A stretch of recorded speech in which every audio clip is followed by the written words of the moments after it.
Bill Nye also has a YouTube video out describing what would happen if all the ice on the Earth were to melt. And folks, it's not pretty. Is this our future in 20 years, 50 maybe? Well, it turns out that National Geographic says that this process would take 5,000 years. You know, from the birth of Christ to today, then all the way back to the birth of Christ again, and then halfway back again. They left that part out of the video.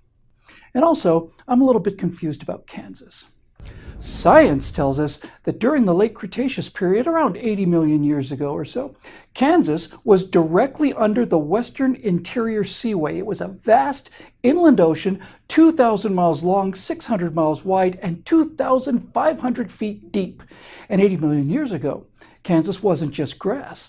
There were plesiosaurs and masses of fish in the ocean, pterosaurs in the air, and T-Rex and Triceratops and velociraptors all on the balmy shores of Nebraska.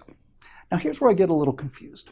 Current CO2 levels are about 400 parts per million, and we're told that if they get to 450 parts per million, our children will burst into flames before they drown.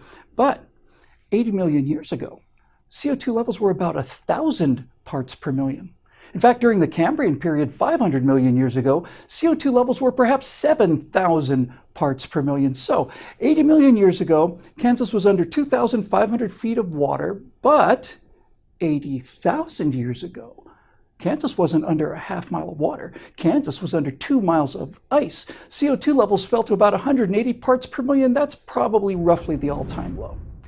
Now look, I don't want to live under a half a mile of water, and I don't want to try to commute to work under 2 miles of ice either, but I taught astronomy for 20 years, and I've been a technician in a geochronology lab using thermoluminescence to date pottery shards. So while I may not be a climate scientist, and neither is Bill Nye, by the way, who has a degree in mechanical engineering, I at least know what real science looks like.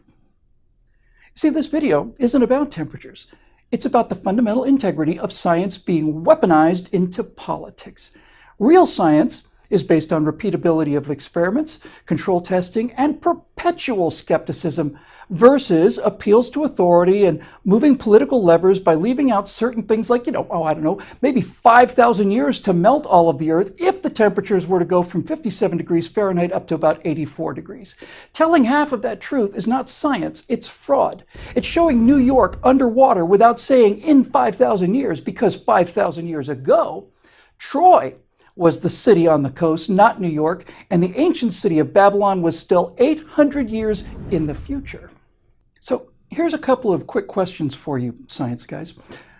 Whose factories and auto emissions got CO2 to 2.5 times current levels 80 million years ago?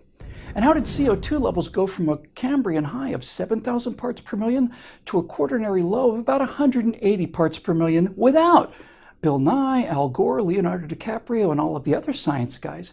Hey, speaking of Leo, here he is holding a sign that says, "Climate change is real." Well, no shit, Sherlock. Al Gore and the rest of the crowd sold the American people, in fact, the entire world, on this. This is a graph of pretty much stable temperatures, then a drastic, unprecedented rise corresponding to fossil fuel use. This chart that they used goes back 1,000 years. Hey, here's a world temperature chart that goes back 11,000 years. The little red bar you see is the length of the hockey stick sample that got this ball rolling in the first place. Temperatures have been in constant flux for the last 11,000 years. And the last 450,000 years. And for the last 4.6 billion years. There's nothing before that here on Earth. The blue line here, by the way, is temperature. The purple is CO2 levels. Now, there's a scientific term for this delta, this rise and fall of temperatures, and that scientific term is called change. Constant rhythmic climate change, and nothing but constant rhythmic climate change going back not 1,000 years, but 4.6 billion years. The idea of fighting climate change is not science. It's a non sequitur. It doesn't make any sense. The climate's always changing. It's like warning us about, daylight change because the sun is getting closer to the horizon. That's true, but there's kind of more to the story, isn't there? Now, just last night, by a very happy coincidence, I heard the super progressive BBC discussing climate change with a climate scientist who said that up until 2012 there had been no reliable data for the amount of trees in what's known as a dry forest habitat. Finally, using satellite imaging, they started to get real data, and then a little over a year ago, they realized that there were more dry forest trees than they'd originally assumed back when they started their computer models. So, how much more? 5%? 10%? Well, it turns out that there are 40% more trees in the dry forest than they thought when they made a guess that's almost half again more green, cheap, free CO2 scrubbers in dry forest environments than originally thought. How big are the Earth's dry forests? Well, on this map, they're represented in yellow. Almost half again more trees in the yellow areas now that we've actually measured it rather than just guessed at it. Science, real science, not science guy science, is the process of using any and all data available to destroy a theory. The theories that cannot be experimentally destroyed are probably true. That's science. And not just saying the atmosphere doesn't match the computer models I have, so the atmosphere must be wrong. That's why we have to have reproducible experiments, control groups, and all of the rest.